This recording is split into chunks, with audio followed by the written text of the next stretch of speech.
مرحبا وأهلا بكم في برنامج داخل واشنطن. أنا مضيفكم روبرت ساتلوف.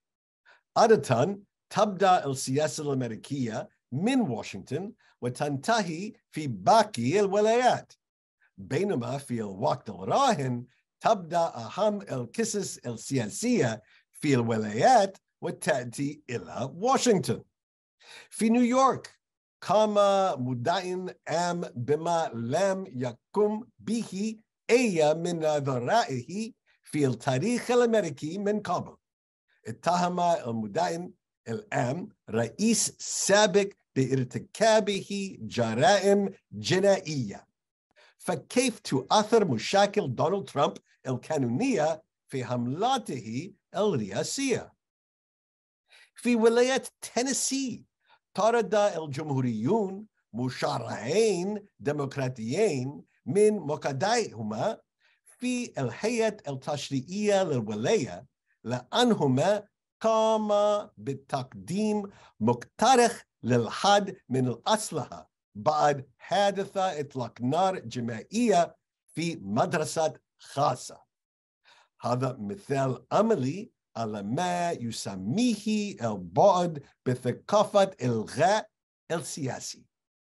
وفي ولايتي تكساس وواشنطن أصدر قاضيان فيدراليان حكمين مختلفين خلال إمكان الولايتين حظر بيع حبوب الإجهاض، وهي الطريقة الأكثر شعبية لدى النساء الأمريكيات لإنهاء الحمل.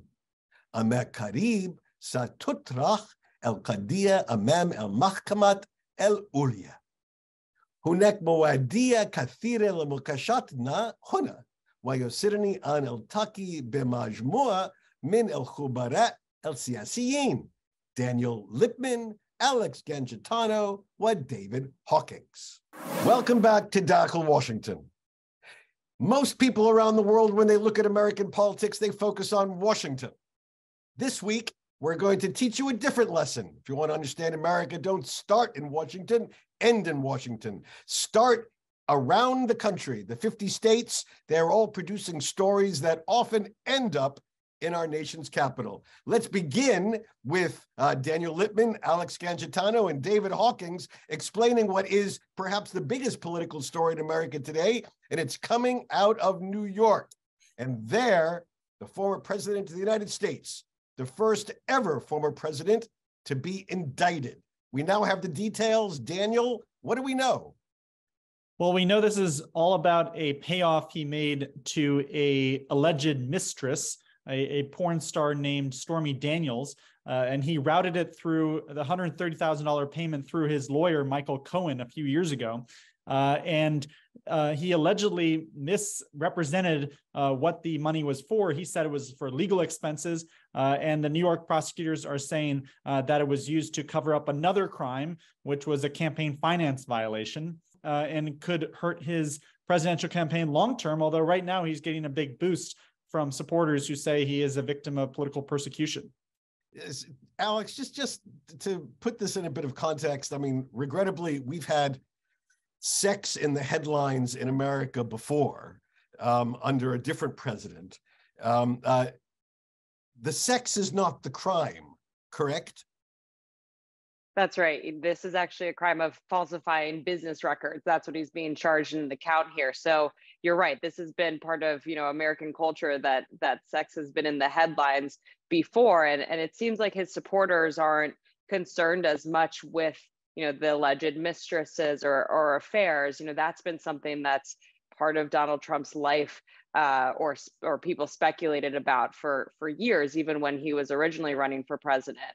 And then this comes down to, the wrongdoings that he was doing as part of his business portfolio and financial crimes. So that also makes this a little bit of more of a less sensationalized crime, in the sense that we already knew a lot of this kind of affairs and things like that. And so, as Daniel mentioned, there's a lot of support still rallying around him. He's been raising a ton of money by saying that he's innocent and rallying his supporters on that front.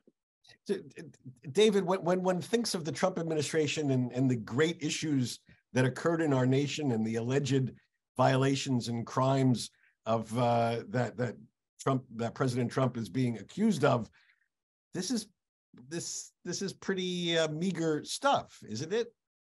It's very meager stuff, and I think that when we're talking about policies and important news originating in the states, I think we can look ahead only a few weeks to the state of Georgia, where a more consequential and history-making prosecution is in the offing.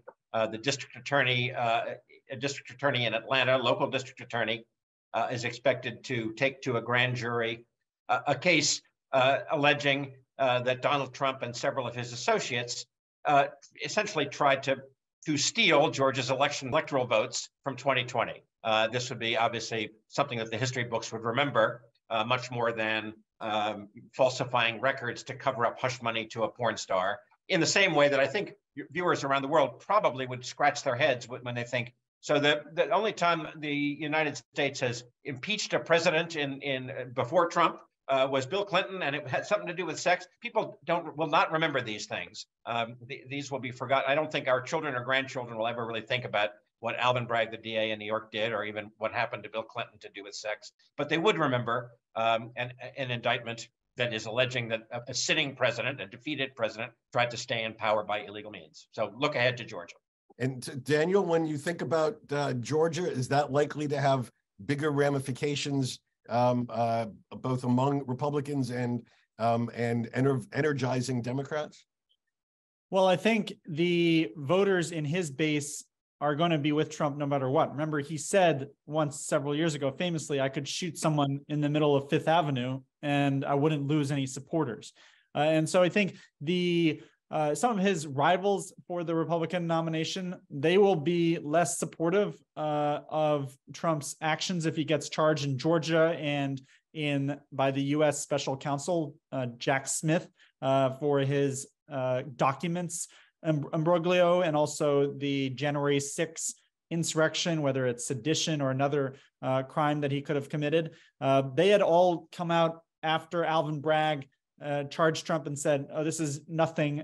This is a political hit job. But I think the question is whether this hurts Trump in the general election, because there's a lot of suburban voters he had already lost in the last few years. And the suburbs really care about rule of law and order, crime. And so if you have a candidate in the Republican field who is facing all of these criminal trials at once, that makes it hard for them to make that case. And suburban voters will not like a potential sitting next president being behind bars in multiple jurisdictions. And so, Alex, just remind our viewers, if you put all these potential Trump legal issues together, how does that timetable mesh with the political timetable over the course of the next 18 months or so? Yeah, so we're looking at the next steps for this New York trial to be just months before the Republican primary. And of course, he's a candidate in that. And so that will be a huge focus for voters, that he's going through these steps of a trial while the primary is going on, and then if Georgia creeps up, that's another factor going into it. And a lot of what Daniel was saying is, I think a lot of moderate voters, suburban voters that were maybe already leaning away from him or saying, I voted for a president with baggage like a Donald Trump in 2016 because I kind of overlooked that and maybe wasn't in favor of some of the more liberal policies that were at play here. But now I think they're going to not vote for him again, considering that this is even more baggage that he has on his plate now. He was already somebody that in the midterm elections, we were seeing people starting to, push away from Trump's rhetoric and not want to vote for candidates who he had endorsed. So I think we're going to really see this play out with more moderates, of course, independents, and those are the folks that are going to lose their support. And really, those are the folks that are going to be impacted by this clear timing situation that the former president has to fight up against, that it's going to be very on display while he's going through the Republican primaries. And David, just to tie up this segment, what should we be looking for? Are there more revelations? Are there more surprises, or is this it? And do we expect Trump to be, you know, fighting this every step of the way? Is he going to be traveling the country, drumming up the crowds? Are the Republicans going to be rallying to him, or do you think that he will indeed be sort of losing that key, you know, soft Republican support along the way? Well, I think that my colleagues are both correct when it comes to the so-called general election next fall, right? Reminding our viewers that we have, you know, it's a two-stage process in this country. First, you have to get the nomination of your party, and then you run against the nominee of the other party. I personally am seeing, it seems like Trump is galvanizing his so-called base, his solid base of support at the moment. And I don't see at the moment another candidate who could take him, who could defeat him. I believe that if you were looking at this election now, Trump has been energized by his legal challenges and is still the likeliest Republican to be the nominee. I think you raise an interesting point, which is that, you know, there's only 24 hours in the day. And if he and his lawyers are trying to repel prosecutors in New York, prosecutors in Georgia, and the independent counsel in Washington, all at the same time, that he's supposed to be in Iowa and New Hampshire and South Carolina, all the other 50 states running for the Republican nomination. Hard to see how he physically does that, but maybe he just assumes that getting on TV and having this all this excitement about his legal travails will be enough. Well, all right. This, you know, I'm fodder for people in this business. We will be talking about these cases probably up until Election Day 2024.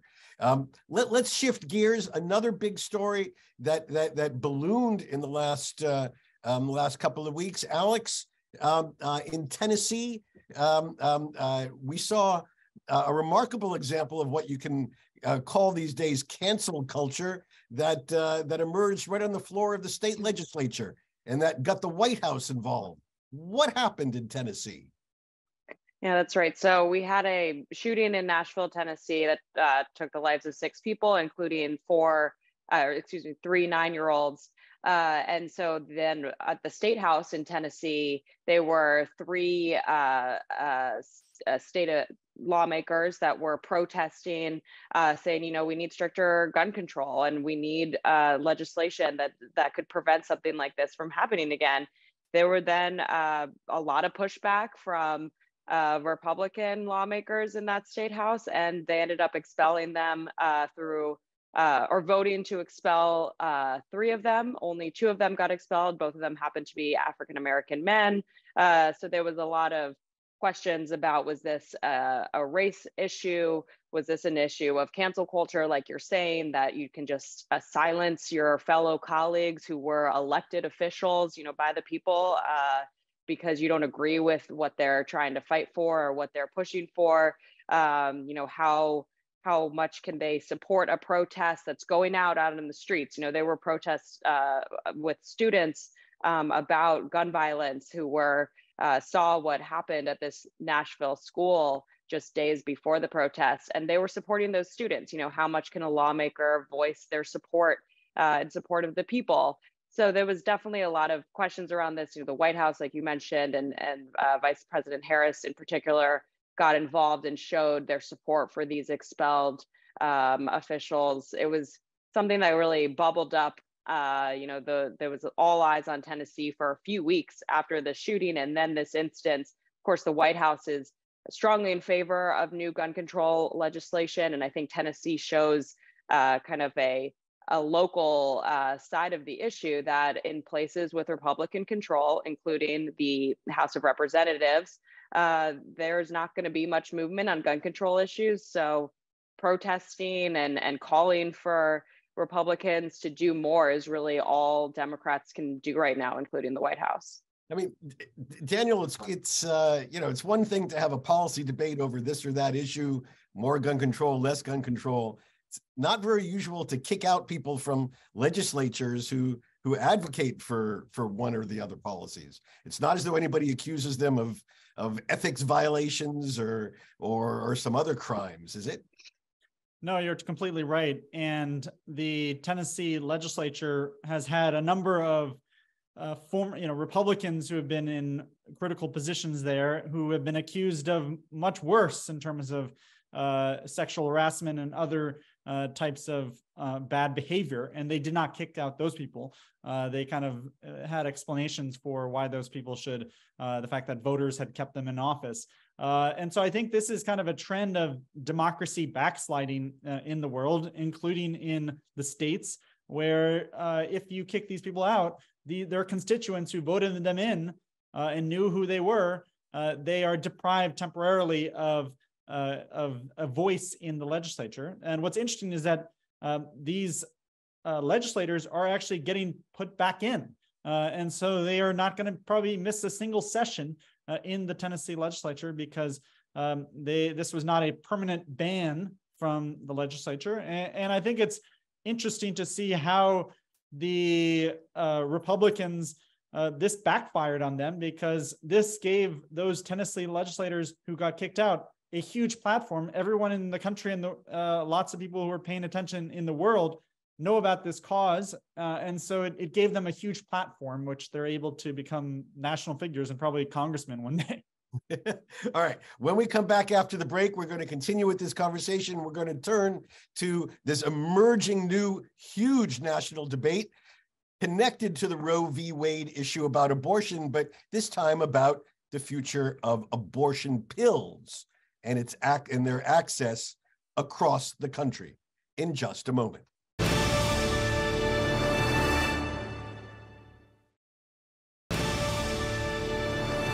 Again, my guests today include Daniel Lippman. Daniel covers the White House and Washington politics for Politico. Also with us is Alex Gangitano. Alex is the White House reporter at The Hill, where she was previously the Heard on the Hill and lobbying reporter. Earlier in her career, she was a staff writer for CQ Roll Call. And joining us is David Hawkins. David is senior editor of The American Leader. He was also the founding editor of thefulcrum.com, and he spent 2 decades as a senior editor at CQ and Roll Call, 2 must-read news sites covering Capitol Hill. David, before we move on from Tennessee, just again, your view on the broader issue here. One side or the other trying to shut down debate, not on the content, but actually to shut down the debaters. Is this a growing problem, or is this an isolated issue that we just saw in Tennessee? Well, the notion in the United States of so-called cancel culture, where it is normally a cause where people on the left are criticized for trying to shut down speech by people on the right, to be honest. So this one is dramatically different in that it's people on the right trying to shut down people on the left. But nonetheless, intolerance for dissenting views in American politics has become, an increasing problem, I would say. But to Daniel and Alex's point, this one totally backfired on the Republicans. These 2 men who both first named Justin Jones, Justin Pearson, both coming back to office, gone from totally obscure first-term legislators in the minority party in an overwhelmingly red state to nationwide figures in a matter of days because of this. But the larger point is it used to be sort of a civics textbook staple that this country thought that the best cure for speech you disagreed with was more speech to disagree with them. And now we don't have that so much anymore. We have people getting tuned out and ignored and so-called canceled. And I think that is that's a problem for democratic discourse. All right. Well, thank you all very much. Thank you for underscoring to our viewers that if they really want to understand what's going on in America, they've got to spend a few minutes looking out beyond the Potomac, beyond the Beltway, and see what's happening out there in the heartland. Thank you, Daniel Lippman, Alex Gangitano, and David Hawkins for joining us on Dactyl Washington. Around the world, people trying to understand politics in America focus on politics in Washington. It makes a lot of sense, of course. This is our seat of government, home to the president, Congress, the Supreme Court, and the vast bureaucracy of the federal government, as well as home to thousands of journalists, lobbyists, diplomats, think tankers, and assorted hangers-on who lubricate the wheels of government. But this would be a mistake. Politics in America may end up in Washington, but it usually, even often, begins elsewhere. In 1932, Supreme Court Justice Louis Brandeis said in a famous decision that, quote, a single courageous state may, if its citizens choose, serve as a laboratory and try novel social and economic experiments without risk to the rest of the country. That is what our federal system is all about. 50 states, each with a governor, legislature, and state Supreme Court, poking and prodding the law in an incalculable number of directions, sometimes producing outcomes that are so successful that states around the country and even the federal government want to emulate them, and sometimes producing outcomes so disastrous and counterproductive that other states and the federal government run away from them. When it comes to environmental matters, California often leads the way. When it comes to expanding the death penalty or restricting abortion rights, look to Texas. Currently, Florida is on the ramparts of the culture wars, with a governor leading the fight against what critics call wokeism. The point here is that innovation does not always come in the same direction. Innovation is not synonymous with progressivism. For every progressive measure by California or other traditionally liberal states like Massachusetts or New York, there's a traditionalist measure by a Texas, a Florida, or some other traditionally conservative state like those found in the Deep South and the Plains. Right now, for example, our country is facing an important decision about citizens' access to a drug called mifepristone, the pill that triggers a medically induced non-surgical abortion. One federal judge in Texas outlawed its distribution. Another federal judge in Washington state approved its legal continued distribution. While federal judges are not supposed to reflect their local politics, that is precisely what is happening, reflecting the different environments for abortion in the South-Southwest and the Pacific Northwest. This is a hot-button issue, given that the drug accounts for about half of all legal abortions in America today.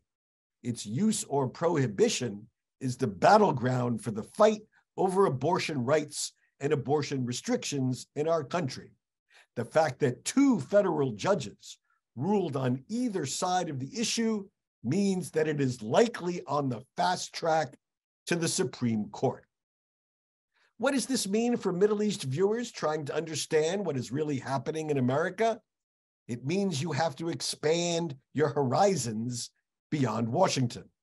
By the time the news gets to Washington, it may be old and stale. If you want to keep up with real political innovation in our country, whether it be of the progressive or MAGA variety, you have to get outside the Beltway and read, watch, and study what is happening in our states. Our laboratories of democracy sometimes create real breakthroughs. They can also create political Frankensteins, but it's where the action is. وصلنا إلى ختام هذه الحلقة من برنامج داخل واشنطن. إن كان لديكم أسئلة أو تعليقات حول البرنامج وبالأخص بشأن مشاكل دونالد ترامب القانونية، تواصلوا معي رجاء عبر تويتر على هاشتاج Inside Washington أو راسلوني مباشرة على الرابط @RobSatloff. إلى اللقاء في الأسبوع القادم. حتى ذلك حين شكرا وإلى اللقاء.